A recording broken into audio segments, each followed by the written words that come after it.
नमस्कार दोस्तों, आज हम सामान्य विज्ञान यानी कि जनरल साइंस के कुछ इम्पोर्टेंट क्वेश्चन आज के इस वीडियो में देखने वाले हैं। तो देखिए, हम लगभग आज के इस वीडियो में 40 महत्वपूर्ण क्वेश्चन आज के इस वीडियो में देखेंगे। ये जो क्वेश्चन है आपके एनएमएस जो एग्ज़ाम है उसके लिए बहुत ही ज़्यादा महत्वपूर्ण है। जो 19 जनवरी को जो पेपर होने वाले हैं उनमें आपको ये क्वेश्चन देखने को मिलेंगे। तो देखिए, महत्वपूर्ण क्वेश्चन के लिए हम आगे बढ़ते हैं। सब इनको ध्यान से देखिए, ये क्वेश्चन सभी आप सभी के लिए बहुत ही ज़्यादा महत्वपूर्ण है। मलेरिया रोग का वाहक है, तो यानी कि कौन जो है मलेरिया को एक स्थान से दूसरी जगह तक पहुंचाता है। तो देखिए, जो मादा एनोफ्लीज जो मच्छर हैं, मादा एनोफ्लीज, इसके काटने से जो है मादा एनोफ्लीज जो मॉस्किटो है यानी कि जो मच्छर है, ये मलेरिया का वाहक है। और ये किसको ले जाता है? ये ले जाता है प्लाज्मोडियम को। ये भी याद रखना है आपको।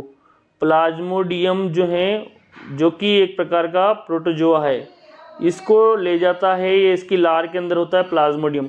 तो मादा एनोफ्लीज मच्छर, ये याद रखना है, ये मलेरिया का वाहक है और प्लाज्मोडियम को ले जाता है। मलेरिया रोग का कारक है, अभी रिसेंटली आपको बता दिया। मलेरिया रोग का जो कारक जो है वो है प्लाज्मोडियम, यानी कि उसकी लार के अंदर क्या होता है? प्लाज्मोडियम होता है। और कौन ले जाता है इसको? मादा एनोफ्लीज मच्छर।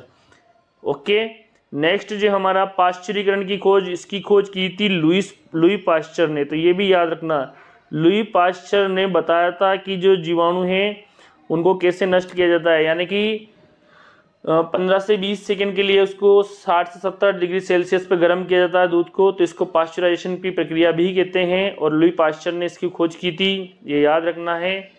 Louis Pasteur, pasteurisation. हैजा रोग का कारक है, तो देखिए जो कोलेरा है, हैजा को कोलेरा भी कहते हैं। तो इसका जो कारक है वो है विब्रियो कोलेरी, याद रखना है, विब्रियो कोलेरी। विब्रियो कोलेरी के कारण होता है हैजा, विब्रियो कोलेरी नामक जीवाणु के कारण। और ये जीवाणु जनिक रोग है, जीवाणु से होता है, ये भी याद रखना है। किसके द्वारा? जीवाणु यानी कि बैक्टीरिया के द्वारा। ओके, नेक्स्ट है हमारा 5वां क्वेश्चन। लेग्यूम जो पादप है, लेग्यूम पादप किसे कहते हैं? फलीदार जो पादप है, जैसे चना है, मटर है, उनकी जड़ों के अंदर जो गठाने होती है उनके अंदर जो राइजोबियम जो जीवाणु है वो पाया जाता है, सहजीवी संबंध होता है। तो यहाँ इसका क्या काम है? तो ये नाइट्रोजन का फिक्सेशन करेगा, नाइट्रोजन स्थिरीकरण करेगा, ये भी याद रखना है। नाइट्रोजन स्थिरीकरण के लिए रिस्पॉन्सिबल है, यानी कि वायुमंडल की जो नाइट्रोजन उसको नाइट्रेट में बदल देता है और पेड़ पौधों को प्रोटीन प्रोवाइड कराता है। 6वां क्वेश्चन। एक ही स्थान पर बड़े पैमाने पर जो एक जैसे पौधे उगाने, इसको हम कहते हैं फसल। तो फसल जो होती है वो होती है दो तरह की, खरीफ की और रबी की, और एक जायद की भी होती है। तो देखिए, खरीफ की फसल जो है उसको जुलाई अगस्त में बोया जाता है, जैसे आपकी मक्का है, सोयाबीन है, ये एक प्रकार की क्या है? खरीफ की फसल। और रबी की जो फसल है, जैसे सरसों है, चना है, ये एक प्रकार की क्या है? रबी की फसल के उदाहरण है। जायद की फसल में खीरा है, ककड़ी है, वो आते हैं। 7वां क्वेश्चन। फसल के अलावा जो उगने वाले जो पौधे हैं उन्हें क्या कहते हैं? देखिए, कई बार फसल के साथ साथ दूसरी चीजें उग जाती है, जैसे चील है, मोथा है, तो इसको हम कहते हैं खरपतवार। क्या कहते हैं इसको? खरपतवार। तो फसल के अलावा जो उगने वाले जो पौधे हैं इनको वीड्स यानी कि खरपतवार कहते हैं। 8वां प्रश्न। घरों में रसोई में काम आने वाली जो गैस है, इस गैस का नाम क्या है? इसका नाम है एलपीजी। क्या है? एलपीजी, यानी कि द्रवित petroleum gas, liquefied petroleum gas भी कहते हैं इसको। द्रवित पेट्रोलियम गैस, द्रवित पेट्रोलियम गैस कहते हैं इसको, याद रखना है LPG, liquefied petroleum gas, liquefied petroleum gas, ये याद रखना है। सीएनजी का पूरा नाम क्या है? इसका पूरा नाम है कंप्रेस्ड नेचुरल गैस।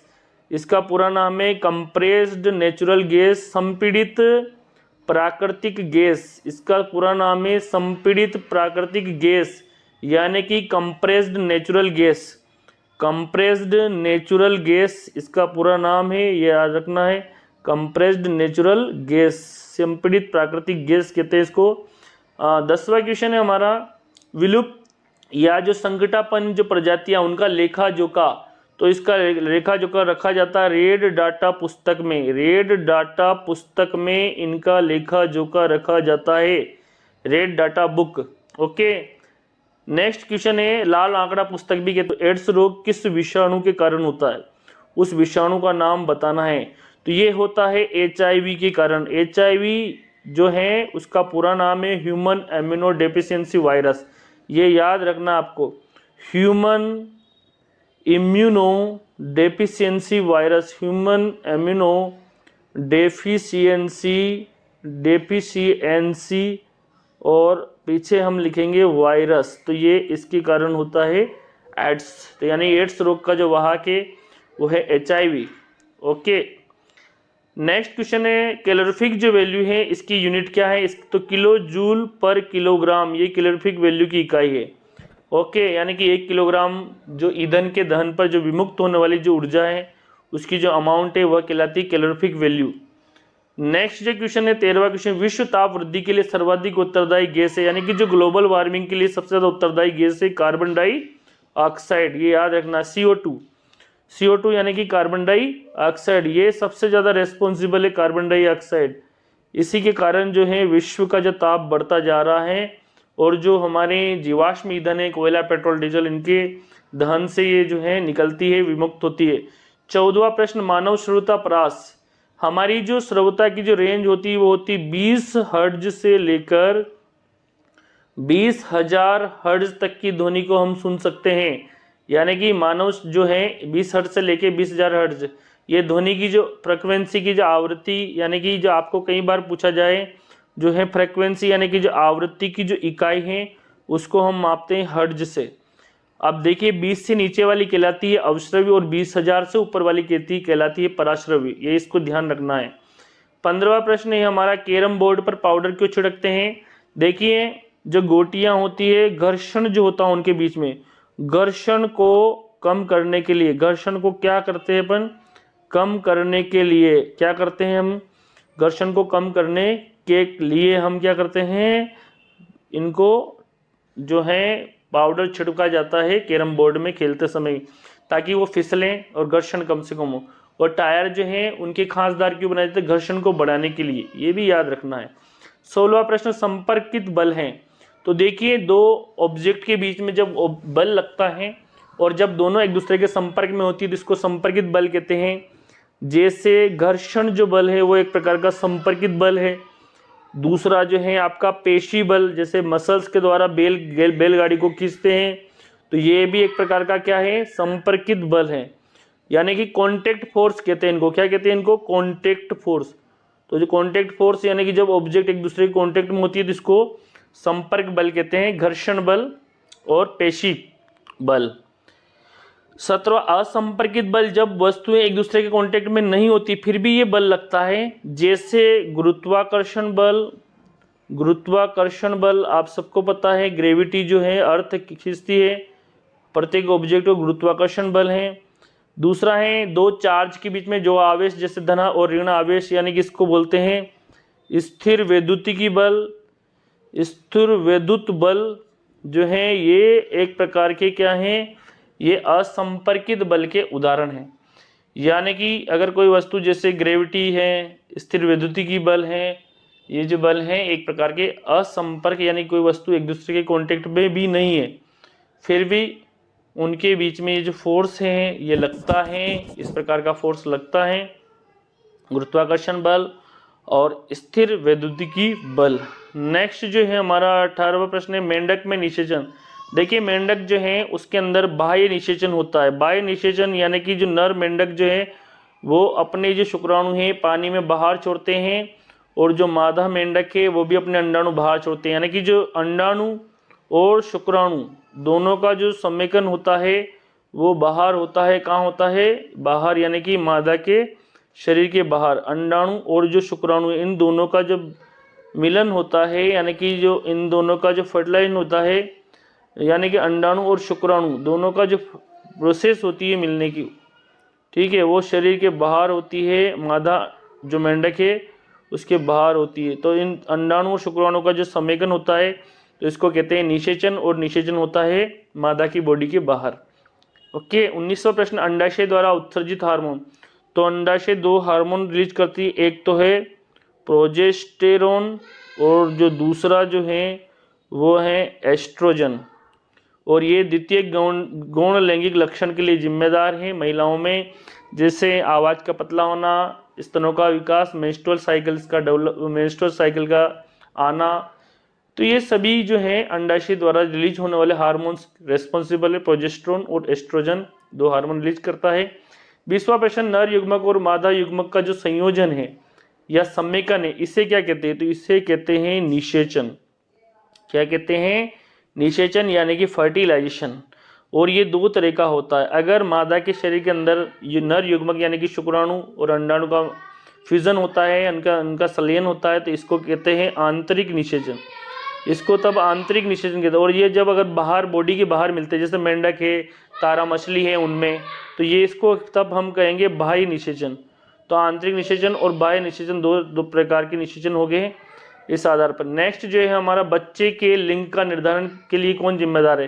तो इसके लिए जो पुरुष है यानी कि जो पिता है वो जिम्मेदार होता है, क्योंकि पुरुष के पास जो होता है वो होता है एक तो एक्स और एक वाई क्रोमोसोम, जबकि जो मादा जो होती है यानी कि जो महिला होती है उसके पास केवल एक्स क्रोमोसोम ही होते हैं। यानी कि जब पुरुष का एक्स क्रोमोसोम अगर फर्टिलाइज करेगा मादा के अंडाणु को, तब जो होगी वो होगी लड़की, ओके। और जो अगर पुरुष का वाई क्रोमोसोम फर्टिलाइज करेगा तो लड़का होगा।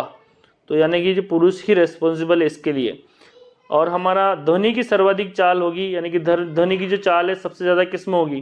तो देखिए, ध्वनि की जो सबसे ज़्यादा चाल होती है ठोस में, उसके बाद होती है सब द्रव में, और उससे कम होती है गैस में।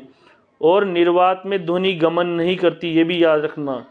निर्वात यानी कि जो वैक्यूम है उसमें ध्वनि नहीं चलती, तो ये भी याद रखना। कई बार क्वेश्चन ये आ जाता है कि निर्वात में ध्वनि की चाल कितनी होती है? तो निर्वात में ध्वनि की चाल ही नहीं होती। सबसे ज़्यादा चाल किस में होती है? ठोस में। और सबसे कम किस में होती है? गैस में। और निर्वात में तो चाल ही नहीं होती ध्वनि की। ये क्वेश्चन आपके दिमाग के अंदर बिठा लेना है कि ध्वनि किस में गमन नहीं करेगी? निर्वात में गमन नहीं करेगी। और किस में गमन करती है? ठोस में सबसे ज़्यादा। 23वां क्वेश्चन है और आखिरी क्वेश्चन है, निर्वात में प्रकाश का जो वेग हो वो कितना होता है? तो देखिए, निर्वात में प्रकाश का जो वेग है वो होता है 3 × 10⁸ मीटर बटे सेकंड। ये ध्वनि का जो वेग है वैक्यूम में यानी कि निर्वात में, ओके। इनमें से कौन प्रबल अम्ल है? तो देखिए, लैक्टिक अम्ल, सल्फ्यूरिक अम्ल, फार्मिक अम्ल और एसिटिक अम्ल, इनमें से जो सबसे जो प्रबल अम्ल है उसकी हम बात करें तो देखिए, जो यहाँ पूछा गया है प्रबल अम्ल, तो यहाँ पे जो सल्फ्यूरिक जो अम्ल है ये प्रबल अम्ल का उदाहरण है, यानी कि जो ऑप्शन जो बी है वह आपका करेक्ट आंसर है। सल्फ्यूरिक अम्ल एक प्रकार का प्रबल अम्ल है, और इस सल्फ्यूरिक अम्ल को अम्लों का राजा भी कहते हैं। जबकि लैक्टिक अम्ल जो कि दही के अंदर होता है, फार्मिक अम्ल जो कि चींटी के डंक में होता है, और एसिटिक अम्ल जो कि सिरका के अंदर होता है, ये जो सभी जो अम्ल हैं ये एक प्रकार के क्या हैं? दुर्बल अम्ल के उदाहरण है। तो आपका जो करेक्ट आंसर क्या है? सल्फ्यूरिक अम्ल जो कि एक प्रकार का प्रबल अम्ल है, इसका उपयोग बैटरियों में किया जाता है। दूसरा प्रश्न है हमारा, कौन विद्युत का सर्वोत्तम चालक है? यानी कि देखिए यहाँ पे सोना, चांदी, लोहा और तांबा, तो यानी कि जो चांदी जो है ये विद्युत की सबसे ज़्यादा चालक है, और इसका जो सिंबल है वो है Ag। यानी कि सबसे ज़्यादा चालक कौन है? चांदी यानी कि silver. Silver is the best conductor of electricity. Next है आपके तीसरा प्रश्न है, क्लोरीन की परमाणु संख्या कितनी है? तो देखिए, जो क्लोरीन है वो 17वें नंबर पे आता है, तो इसकी जो परमाणु संख्या 17 है। क्लोरीन का एटॉमिक जो नंबर है वो होता है, क्लोरीन का जो एटॉमिक नंबर है वो होता है 17, और मास जो नंबर है वो होता है 35.5 यूनिट, ओके। यानी कि द्रव्यमान संख्या 35.5 होती है और परमाणु संख्या जो होती है वो होती है 17। एटॉमिक नंबर 17 होते हैं। देखिए, नेक्स्ट क्वेश्चन हमारा चौथा प्रश्न, सभी क्वेश्चन आपके इंपॉर्टेंट। पित्त कहाँ से स्त्रावित होता है? तो देखिए, जो पित्त जो है ये पित्ताशय जो है हमारा जो लीवर है, यानी कि जो यकृत है, लीवर सबसे बड़ी ग्लैंड है लीवर, इसके अंदर होता है गाल ब्लैडर यानी कि पित्ताशय। ये पित्ताशय क्या करता है? छोटी आंत में रिलीज करता है पित्तरस, और पित्तरस जो होता है वो क्षारीय प्रवृत्ति का होता है, ओके। तो पित्तरस कहाँ से स्त्रावित होगा? ये लीवर से यानी कि यकृत से स्त्रावित होगा। लीवर को हम जिगर भी कहते हैं। कई बार ऐसे भी क्वेश्चन आ सकता है कि कौन सा ऑर्गन जिगर कहलाता है, तो जिगर जो है हमारा लीवर ही है, ओके। अगला क्वेश्चन हमारी, कौन सी क्रिया सभी सजीवों के लिए आवश्यक है? देखिए, प्रकाश संश्लेषण, श्वसन, चलन। तो श्वसन जो है रेस्पिरेशन, श्वसन जो है ये सभी सजीवों के लिए आवश्यक है। श्वसन यानी कि जो हम जो श्वास लेते हैं इसमें कौन सी गैस लेते हैं, इसमें हम जो लेते हैं वो लेते हैं ऑक्सीजन, यानी कि ऑक्सीजन लेते हैं। और कौन सी छोड़ते हैं, तो कई बार क्वेश्चन छोड़ने की बात आ जाती है, तो इसमें हम कार्बन डाइऑक्साइड गैस को रिलीज करते हैं, यानी कि इसको छोड़ते हैं। ठीक है, तो श्वसन जो है सभी के लिए आवश्यक है, चाहे प्लांट्स हो या एनिमल हो। अगला क्वेश्चन नर युग्मक है, तो देखिए नर युग्मक जो होते हैं वो होते हैं शुक्राणु, और जो मादा युग्मक जो होते हैं वो होते हैं अंडाणु। देखिए शुक्राणु जो हैं इनको स्पर्म भी कहते हैं और अंडाणु इनको ओवम भी कहते हैं। शुक्राणु का जो निर्माण होता है वो टेस्टिस यानी कि वृषण में होता है, जबकि अंडाणु का जो निर्माण है वो अंडाशय में होता है। ये भी याद रखना आपको, अंडाशय के अंदर अंडाणु बनेंगे जबकि शुक्राणु वृषण में बनेंगे। 7वां प्रश्न है हमारा, भ्रूण का विकास कहाँ होता है। तो देखिए जो भ्रूण जो एम्ब्रियो जो है वो गर्भाशय में यानी कि जो यूटेरस जो है वहाँ पे इसका विकास होता है, गर्भाशय के अंदर भ्रूण का निर्माण होता है। और जिस संरचना से भ्रूण गर्भाशय में चिपका रहता है उस संरचना को प्लेजेंटा कहते हैं या अपरा कहते हैं हिंदी में। इसी से पोषक तत्व लेता है अपनी माता से। और अंडाशय जो है, अंडाशय से अंडाणु रिलीज होते हैं और ये जो फैलोपियन नलिका है यहाँ जाके निषेचन होता है। तो कई बार प्रश्न आ जाता है कि निषेचन कहाँ होता है, तो अंडवाहिनी यानी कि फैलोपियन नलिका में होता है। और भ्रूण यानी कि जो बच्चे का विकास वो होता है गर्भाशय में। नेक्स्ट जो प्रश्न है हमारा 8वां प्रश्न, देखिए निम्न में से कौन उभयलिंगी जंतु है। तो उभयलिंगी किसे कहते हैं, ऐसा जंतु जिसमें नर और मादा दोनों ही जननांग होते हैं उसे उभयलिंगी जंतु कहते हैं। जो केंचुआ जो है ये एक प्रकार का उभयलिंगी जंतु, जबकि कुत्ता, बिल्ली और बकरी ये एक लिंगी है, यानी कि इनमें कुत्ते या तो मेल कुत्ता होगा या फीमेल कुत्ता होगा, बिल्ली भी या तो नर होगी या मादा होगी, बकरी भी या तो बकरा होगा या बकरी होगी। लेकिन केंचुआ उसके अंदर नर पार्ट भी होते हैं और मादा पार्ट भी होते हैं, यानी कि वो द्विलिंगी है, यानी कि उभयलिंगी है। 9वां प्रश्न देखिए, एक लिंगी पुष्प पौधे का उदाहरण है, यानी कि ऐसा पौधा जिसके अंदर ये नर पौधा अलग होता है और मादा पौधा। तो जो पपीता जो है ये एक लिंगी पुष्प का उदाहरण है, एक लिंगी पौधे का उदाहरण है, एक लिंगी पुष्पी पादप पौधा। जबकि सरसों, उड़द और गुड़हल ये उभयलिंगी है, यानी कि इनके अंदर नर और मादा जो दोनों ही एक ही फ्लावर के अंदर होंगे। ठीक है, तो ये उभयलिंगी है। जबकि एक लिंगी यानी कि नर जो है पपीता वो अलग होता है और मादा वाला अलग होता है। नेक्स्ट जो है हमारा 10वां प्रश्न है, विश्राम अवस्था में मनुष्य का जो हृदय 1 मिनट में कितनी बार धड़कता है। यानी कि जो हमारी जो हृदय धड़कन है वो होती है 72 प्रति मिनट। तो ये याद रखना है 72 प्रति मिनट, यानी कि पर मिनट हमारा जो हृदय वो 72 बार हृदय स्पंदन है, ये याद रखना है। हृदय स्पंदन दर बहुत ही इंपॉर्टेंट क्वेश्चन है, अगर श्वास दर पूछी जाए तो वो आपको करना है जो है 15 से 18 बार 1 मिनट में। 11वां प्रश्न है, कार्बन की जो संयोजकता कितनी है। तो कार्बन की जो 4 संयोजकता है, यानी कि जो 6 नंबर पे कार्बन है तो इसके 2 अंदर वाले कोश में इलेक्ट्रॉन, बाहर वाले में 4। नेक्स्ट जो है 12वां क्वेश्चन, सभी जीवों के लिए ऊर्जा का अंतिम स्रोत है। तो देखिए सूर्य ही ऊर्जा का सबसे अंतिम स्रोत है, यानी कि सूर्य की जो रोशनी है इसका उपयोग कौन करते हैं, पादप करते हैं, कायमी करते हैं प्रकाश संश्लेषण में, और उसी के ऊपर जीव जंतु जिंदा रहते हैं, यानी कि उसी से जंतु अपना भोजन लेते हैं।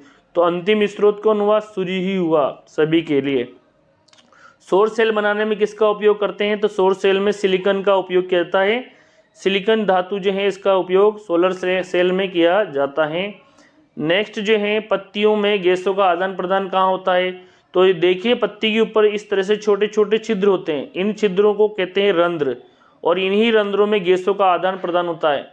यानी कि अगर श्वसन करेंगे तो इसमें पेड़ पौधे ऑक्सीजन गैस लेंगे और छोड़ेंगे कार्बन डाइऑक्साइड, और यदि पेड़ पौधे जो हैं प्रकाश संश्लेषण करते हैं तो उस दौरान उल्टा काम करेंगे, उस दौरान वो कार्बन डाइऑक्साइड लेंगे और कौन सी गैस छोड़ेंगे, ऑक्सीजन। तो ये आपको याद रखना है, रंध्र यानी कि स्टोमेटा में। 15वां प्रश्न, रक्त में जो शुगर है यानी कि शर्करा की जो मात्रा को कौन कंट्रोल करता है।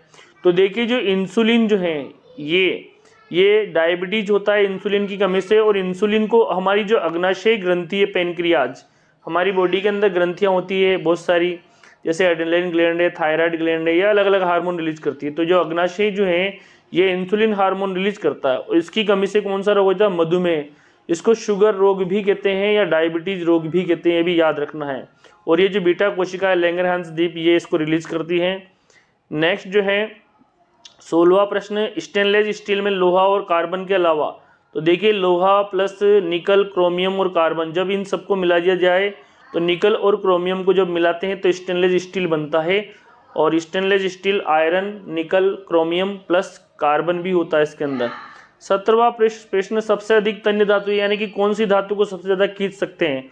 तो देखिए जो गोल्ड जो है, सोना जो है, इसको सबसे ज़्यादा तन्यता होती है। 1 ग्राम गोल्ड को हम 2 किलोमीटर तक तान सकते हैं। तो सबसे ज़्यादा तन्य जो धातु है वह है गोल्ड यानी कि सोना। नेक्स्ट क्वेश्चन है 17वां क्वेश्चन, 1 यूनिट विद्युत किसके बराबर है, यानी कि 1 किलोवाट घंटा बोलते हैं इसको 1 यूनिट, और 1 यूनिट जो ऊर्जा होती है वो 1 किलोवाट घंटा के बराबर है, यानी कि 1 किलोवाट आवर। इसके अंदर 3.6 इंटू 10⁻6 जूल एनर्जी होती है 1 यूनिट के अंदर। देखिए यहाँ पे किलोवाट बराबर 1000 वाट और 1 घंटे के अंदर 3600 सेकंड। जब हम इनका मल्टीप्लाई करेंगे और वाट इंटू सेकंड करेंगे तो जूल आ जाएगा। तो यानी कि 3.6 इंटू 10⁻6 जूल के बराबर होती है 1 किलोवाट घंटा, यानी कि 1 यूनिट ऊर्जा। किसे रासायनिक संदेशवाहक कहते हैं। तो रासायनिक संदेशवाहक जो होते हैं वो हार्मोन जो होते हैं, हार्मोन को अंतःस्रावी ग्रंथियों द्वारा रिलीज किया जाता है। और ये जो हार्मोन है एक प्रकार के रासायनिक संदेशवाहक होते हैं। बहुत सारे हार्मोन हैं, जैसे थायराइड हैं, वृद्धि हार्मोन जो कि पीयूष ग्रंथि द्वारा रिलीज होता है, थायराइड थायरोक्सिन, जो थायराइड जो ग्लैंड है वो थायरोक्सिन हार्मोन रिलीज करती है, इसके लिए आयोडीन चाहिए। एड्रेनलिन ग्रंथि जिसको do and die hormone release करती है, एड्रेनलिन हार्मोन रिलीज करती है। इंसुलिन जो है वो जो है हमारी पेनक्रियाज यानी अग्नाशय ग्रंथि रिलीज करती है। वृषण जो है टेस्टोस्टेरोन हार्मोन रिलीज करती है। साथ ही साथ जो अंडाशय हैं वो प्रोजेस्टेरोन और एस्ट्रोजन हार्मोन रिलीज करते हैं। आखिरी क्वेश्चन हमारा 20वां क्वेश्चन देखिए, और भी क्वेश्चन मैंने लिए हैं। फार्मिक जो अम्ल है इसको मेथनोइक अम्ल भी कहते हैं। इसका फॉर्मूला है HCOOH, ये याद रखना। एसिटिक अम्ल का फॉर्मूला CH3COOH है, और प्रोपेनोइक अम्ल का फॉर्मूला C2H5COOH है, और ब्यूटेनोइक अम्ल का C3H7COOH। अब